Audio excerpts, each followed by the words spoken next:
بسم اللہ الرحمن الرحیم الحمد للہ رب العالمین بارئ الخلائق اجمعین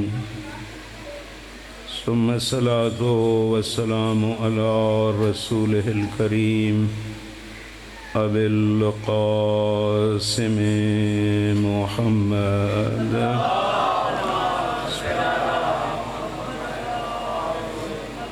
وعلى آله الطيبين الطاهرين المعصومين الذين قال الله تعالى في شانهم إنما يريد الله ليذهب عنكم الرجس أهل البيت ويطهركم تطهيرا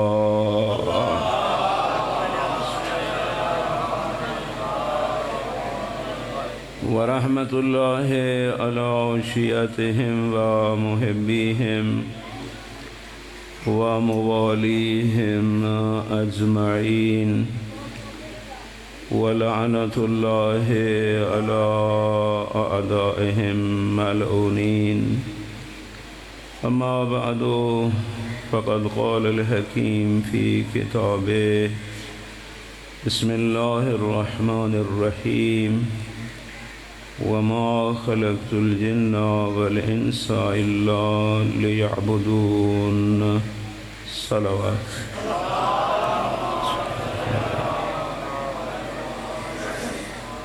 نہایت ہی معزز و محترم سامعین گرامی قدر،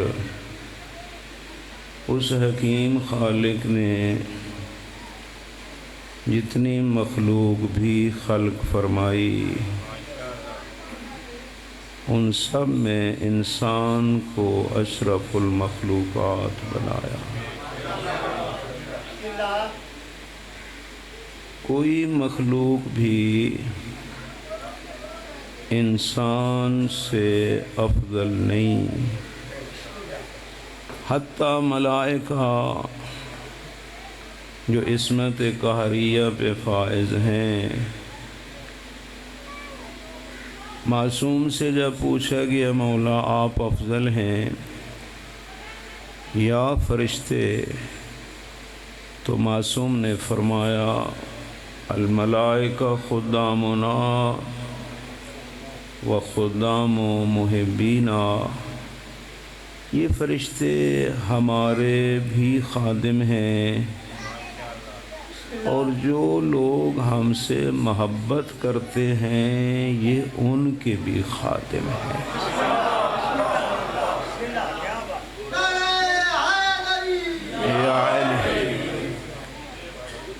بلکہ یہاں تک روایت میں آیا، امام محمد باقر علیہ السلام سے روایت ہے،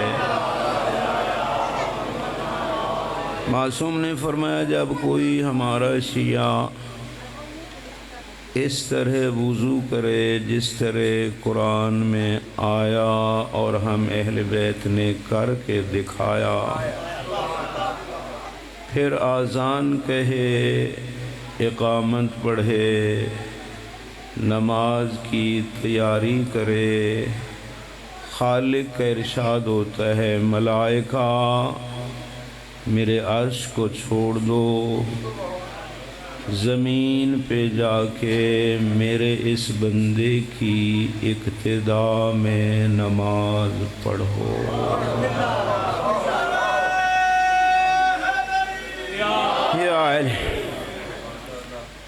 کتنی تعداد میں اتریں؟ ارشاد فرمایا اتنے جاؤ جتنے اس مومن کے ایمان کی وجہ سے پوری دنیا میں مخالف ہیں۔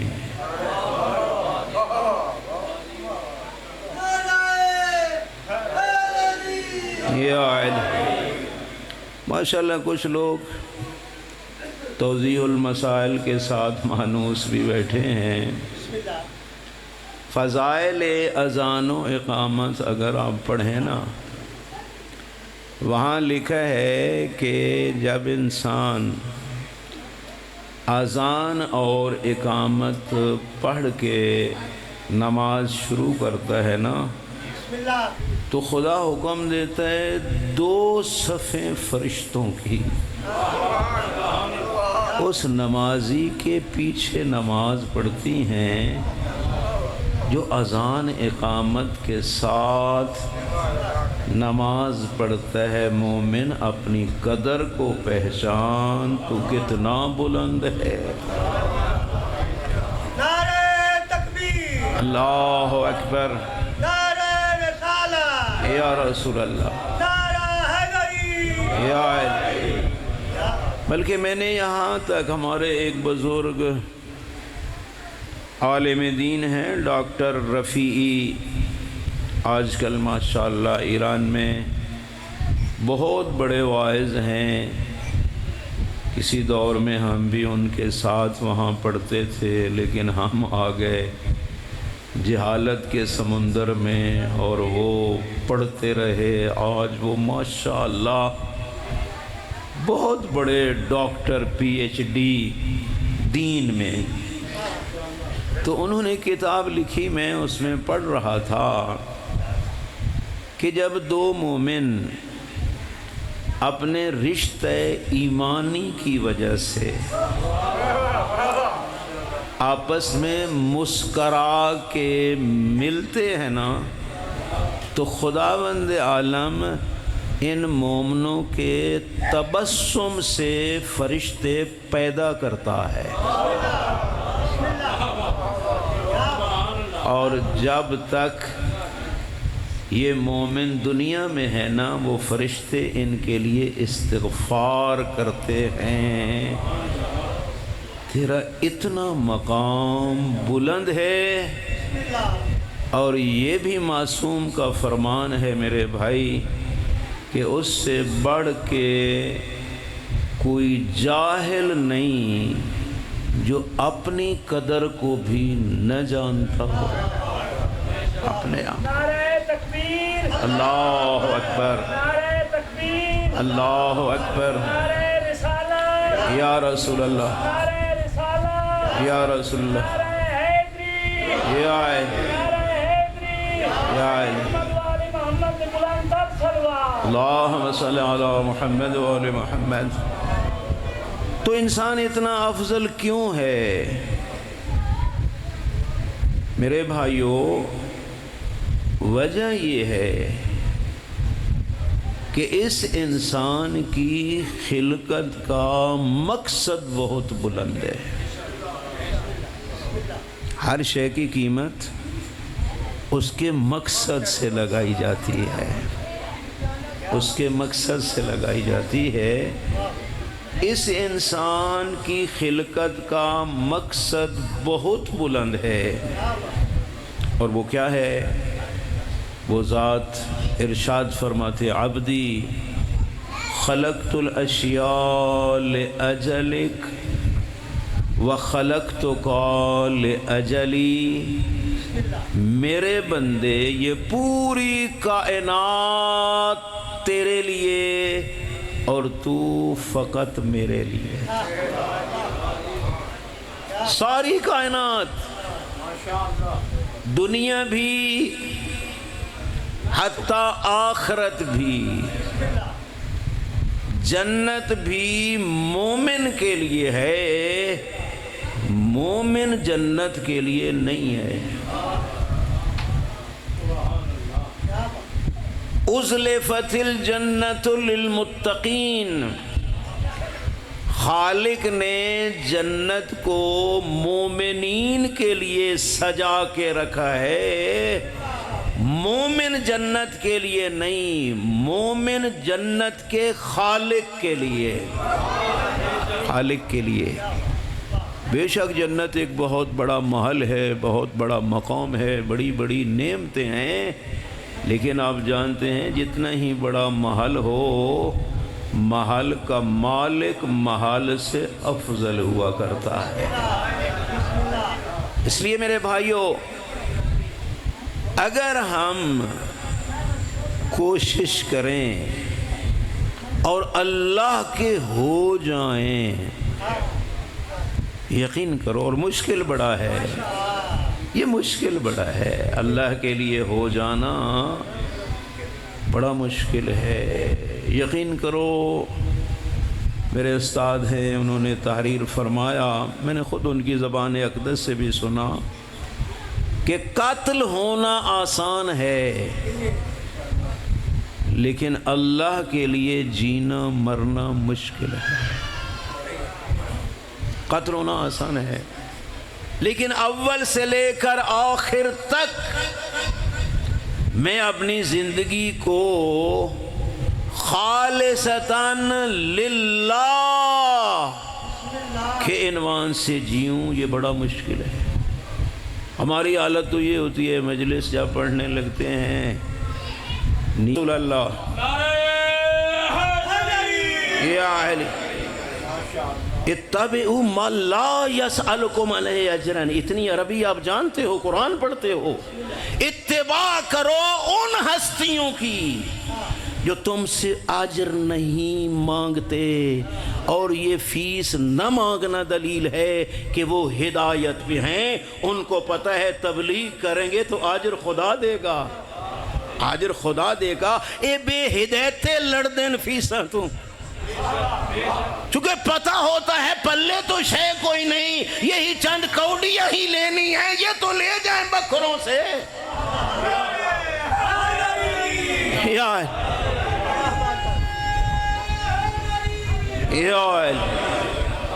ورنہ میرے بھائی جو ہدایت پہ ہوتا ہے یہ چند ٹکے کوئی شے نہیں، ان کا شعار قرآن ہے کہ وَمَا أَجْرِيَ إِلَّا عَلَىٰ رَبِّ الْعَالَمِينَ، ہمارا اجر اس نے دینا ہے جو پوری کائنات کا رب ہے، پوری کائنات کا رب ہے۔ لیکن سنت رب بھی حالا نہیں نہ پہ لبدا، ہماری قوم تو رب میں بھی بھلی پہ گئی۔ ان بدبخت جاہلوں نے اتنا، یقین کرو کتنا خوبصورت پڑھ رہے تھے سید محمد حسین شاہ، وہ میرے عزیز، چکے یہ بعد والے آنے والے میرے شاگرد بھی ہیں نا، بابا امجد شاہ کچھ پڑھتا رہا ہے، میں پہلے دن منت کی تھی، آئی پتر سچ پڑھی، مہربانی کریں۔ بہرحال تو وہ ایک بہت اچھا انداز ان کا تھا کہ حسین ابن علی نے دین کو بچانے کے لیے اتنا خرچ کیا، آپ نے سارا خرچ سنا، اور حتیٰ کہ اس دین کے بچانے پہ بیویوں کی چادریں بھی لگ گئیں، یہاں تک مصائب کیا نا ان کا۔ لیکن مسئلہ اب سوچنا تو یہ ہے، یہ دین جو بچ گیا یہ کن لوگوں کے لیے بچا؟ یہ دین کیوں بچایا امام حسین علیہ السلام نے؟ اتنی بھاری قیمت فرزند زہرا نے اس دین کو بچانے پہ کیوں ادا کی کہ دین بچ جائے؟ کس لیے بچ جائے؟ کہ ہم لوگ اس پہ عمل کریں، اسی لیے نا کہ ہم عمل کریں اور اس کے صدقے ہم بخشے جائیں۔ اب مجھے بتاؤ، یہ دین مجموعہ ہے عقائد کا اور مجموعہ ہے فروعات دین کا، اصول دین بھی اس میں ہیں، فروعات دین بھی اس میں ہیں، ان میں سے کتنوں پہ میں عمل کرتا ہوں؟ دین میں نماز ہے، وہ میں کتنی پڑھتا ہوں؟ اس دین میں زکوٰۃ ہے، میں کتنی ادا کرتا ہوں؟ اس دین میں خمس ہے، میں کتنا ادا کرتا ہوں؟ اس دین میں پردہ ہے، میری بیٹی کا کتنا حجاب ہے؟ اس دین میں سچ ہے، میں کتنا بولتا ہوں؟ دین بچایا اتنا بھاری قیمت ادا کر کے، اور میں یہاں بھی کھڑا ہو کے جھوٹ بکتا ہوں، اور میری قوم اس کو عبادت سمجھ کے سنتی ہے۔ اور میرے بھائیوں اور بزرگوں، وہ بڑا جملہ اچھا کہتے تھے، چون کفر از کعبہ برخیزد کجا ماند مسلمانی۔ جب کعبے سے کفر کے نعرے لگنے لگے دنیا میں پھر اسلام اور مسلمان کہاں رہے گا؟ سچوں کا ساتھ دینا تھا ہر حال میں۔ اس لیے میرے بھائی اور ہمارے بہت بزرگ استاد تھے آیت اللہ منتظری رحمت اللہ علیہ، وہ ایک جب درس ختم ہوتا تھا نا چھٹیاں آتی تھیں تو وہ ایک درس اخلاق دیتے تھے، انہوں نے بھی نہیں مانی، اگر مان لیتے تو نام سنی نہ ہوتا، اہل سنت نہ ہوتا، پھر نام اہل قرآن لکھتے، اہل قرآن لکھتے۔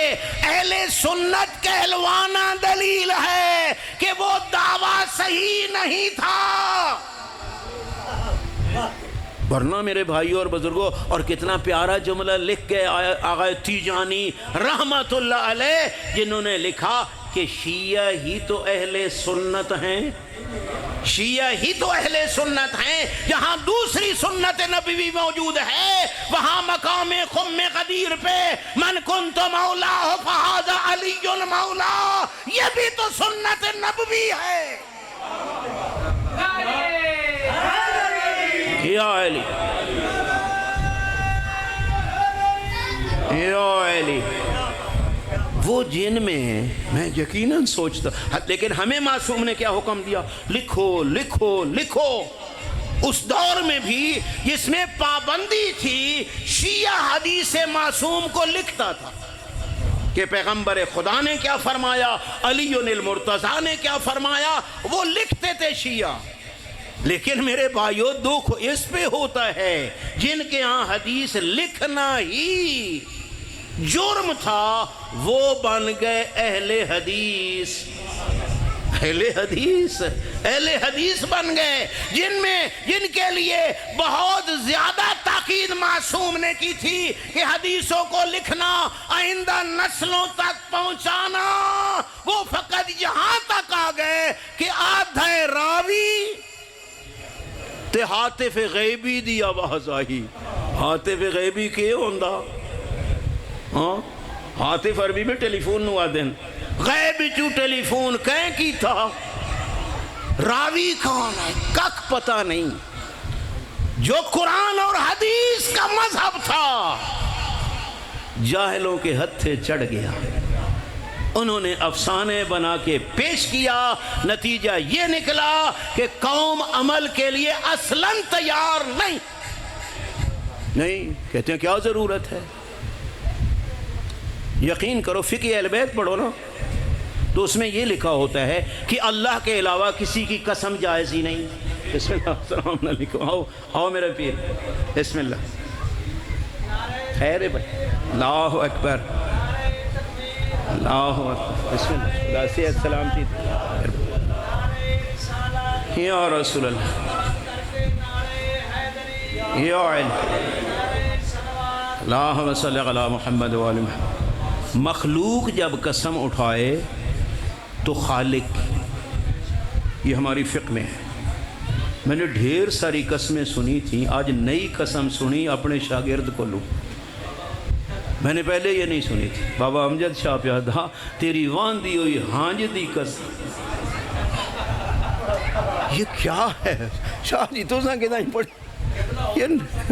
یہ نئی قسم میں نے، حالانکہ فقہ اہل بیت میں یہ ہے کہ اگر قسم کھاؤ للہ للہ واللہ باللہ ثم تاللہ، وہ بھی عام حالت میں نہ کھاؤ، مجبوری ہو تو، باقی قرآن دی قسم، علم دی قسم، یہ سارے ہمارے رواج ہیں، چونکہ ہم ان چیزوں کو مقدس سمجھتے ہیں لہذا ہم قسمیں کھاتے ہیں، لیکن معصوم نے ہمیں یہ قسمیں کھانے سے منع کیا ہے، مت کھاؤ مت کھاؤ۔ بہرحال میں پھر لے گیا پٹڑی، تو لے ہی گیا۔ ذرا صلوات پڑھیں آپ ذرا، اللہم صلی علی محمد و آل محمد۔ تو عرض یہ کر رہا تھا جب تک نہیں پہچانیں گے، دروازے اہل بیت پہ نہیں آئیں گے، دین سمجھ نہیں آئے گا۔ دین قرآن سے سمجھ آتا ہے، معصوم کے فرمان سے سمجھ آتا ہے، زین العابدین کی سیرت طیبہ سے سمجھ آتا ہے۔ حافظ سیف اللہ صاحب، میں زیادہ تنگ نہ کروں، میرے بھائی آئے ہیں، بڑے محترم میرے بزرگ ہیں اور میرے بزرگوں کے بھی عزیز ہیں، بابا ثقلین شاہ میرا بڑا پیارا ساتھی آ کچھ وقت رل کے اسی دارالعلوم محمدیہ چ رہے سلوات پڑھو ذرا اللہم صلی اللہ. اس کے 2 بیٹے تھے، ایک باقر اور صادق. شاگرد میرے بنے تھے کھو شاہ اور علیہ اپنی محنت کر کے. اللہم صلی اللہ. لیکن قدردان ہیں، جہاں بھی ملتے ہیں بڑے احترام سے ملتے ہیں. خدا ان کے ابا جی کی مغفرت کرے. خداوند عالم سب کو حق بیان کرنے، سچ بیان کرنے اور اس پہ عمل کرنے کی توفیق مرحمت فرمائے. میں زیادہ نہیں اتنا عرض کروں گا میرے بھائیوں اور بزرگوں.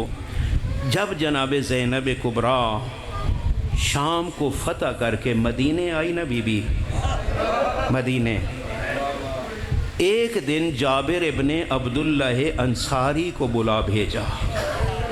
جابر آئے، بی بی حکم فرماؤ. بی بی نے ارشاد فرمایا. عجیب ایک حجت کا جملہ بی بی نے کہا. بی بی فرماتی ہیں جابر یہ بھی حالات زمانہ ہو گئے کہ تم لوگوں نے ہمارے دروازوں پہ ہی آنا چھوڑ دیا.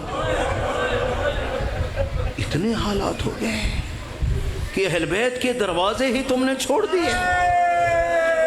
اور میرے بھائیوں اور بزرگوں، جب جابر نے یہ جملہ سنا نا، دل ہی دل میں رو کے کہنے لگا زینب کس منہ سے تیرے دروازے پہ تیرا حسین جیسا ویر مارا جائے، عباس جیسے ویر کے بازو قلم ہو جائیں، اکبر قاسم اون و محمد شہید ہو جائیں، بھرے مجمع میں تیرے سر سے تیری ماں زہرا کی چادر کو چھین لیا جائے، تو کوفہ اور شام کے بازاروں اور درباروں میں بدماشوں کے مجمع میں ننگے سر خطبے دیتی رہے، ہم زندہ رہیں کس منہ سے تیرے دروازے پہ آئیں.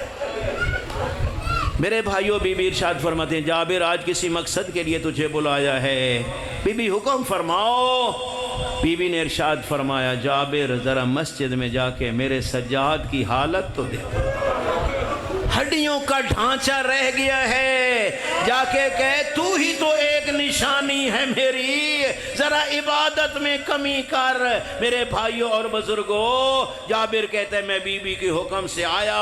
امام مسجد میں عبادت میں مصروف تھے، فارغ ہوئے نا تو فرمانے لگے چچا جابر کیسے آنا ہوا؟ میں نے کہا مولا اپنی مرضی سے نہیں، آج تیری پھپھی نے بھیجا ہے. کیوں بھیجا ہے؟ کہتی ہیں ذرا عبادت میں کمی کر.